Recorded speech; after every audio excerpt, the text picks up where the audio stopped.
అది అక్టోబర్ 21, 2023. ఆ రోజు జరిగినటువంటి ఓ ఘటన ఏకంగా ఓ ప్రభుత్వాన్ని కూల్చివేసింది, ఒక చరిత్రని తిరగరాసింది. చాలా సంచలనం అని చెప్పుకోవచ్చు. అది మేడిగడ్డ కాళేశ్వరం ప్రాజెక్టులోని మేడిగడ్డ బ్యారేజీలోని పిల్లర్ నెంబర్ 2021 కుంగుబాటు గురవడం, పగులు ఏర్పడడం.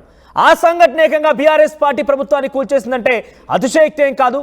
చాలా ప్రతిష్టాత్మకంగా కొన్ని కోట్ల రూపాయలు ఖర్చు చేసి నిర్మించినటువంటి ఆ ప్రాజెక్ట్ ఏడాది కాకమునిపే నిర్మాణం పూర్తయిపోయి అప్పుడే రెడీగా ఉంది. అప్పుడే ఇక నిర్మాణానికి సంబంధించి జరిగిన తర్వాత నీళ్లు సప్లై అవుతున్నాయి, రీసైక్లింగ్ జరుగుతుందని అందరూ సంతోషించే లోపే, ఎలక్షన్ ప్రచారంలో ఉపయోగించుకుందామని బీఆర్ఎస్ పార్టీ ఆలోచించే లోపే ఈ ఘటన చోటు చేసుకుని పగుళ్ళు ఏర్పడ్డాయి చూడొచ్చు.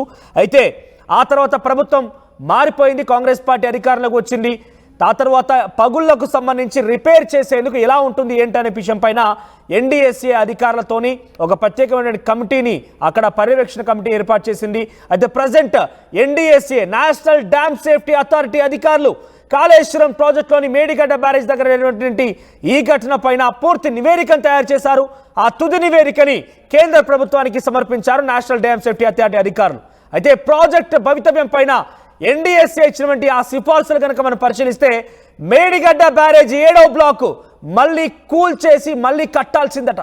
కూల్చేసి కడితేనే మళ్ళీ అది ఆగుతుంది, కానీ లేదంటే ఇలాంటి సినారియోలో దాన్ని మరమ్మతులు చేస్తే ఎట్టి పరిస్థితుల్లో ఉపయోగం ఉండదు అంటూ తేల్చేశారు ఎన్డీఎస్ఏ అధికారులు. మళ్ళీ భారీ వరద కనుక వస్తే అది తట్టుకోవడం కష్టమే, ఒకవేళ రిపేర్లు చేసినా అంటూ కూడా అనుమానం వ్యక్తం చేస్తున్నారు. డిజైన్లలో లోపాలతో పాటుగా మెయింటెనెన్స్ పట్టుకోలేదని తెలుస్తోంది. ఇక 2 వారాల్లో రాష్ట్ర ప్రభుత్వానికి నివేదిక అందిస్తామని చెప్తోంది కేంద్రం. కేంద్ర పరిధినటువంటి నేషనల్ డ్యామ్ సేఫ్టీ అధికారులు కొన్ని రోజులుగా ఈ మేడిగడ్డ బ్యారేజ్ దగ్గర పర్యవేక్షిస్తున్నారు, నిత్యం ఎప్పటికప్పుడు అక్కడ అంచనా వేస్తున్నారు. ఈ నేపథ్యంలో ఒక తుది నివేదికని సమర్పించారు. ఆ నివేదిక మనం పరిశీలిస్తే అక్కడ మరమ్మతులు చేస్తే ఉపయోగం ఉండదు, పక్కాగా 7వ బ్లాక్ పూర్తిగా కూల్చాల్సిందే. కాళేశ్వరం ప్రాజెక్టులోని మేడిగడ్డ బ్యారేజ్ 7వ బ్లాక్ని కూల్చేసి అది మళ్ళీ నిర్మిస్తే కానీ ఏమాత్రం కూడా ఉపయోగం ఉండదంటూ ఒక పక్కా నివేదికని కేంద్రానికి సమర్పించారు. అయితే కేంద్రం కూడా ఆ నివేదికని త్వరలో రాష్ట్ర ప్రభుత్వానికి అందించబోతోంది.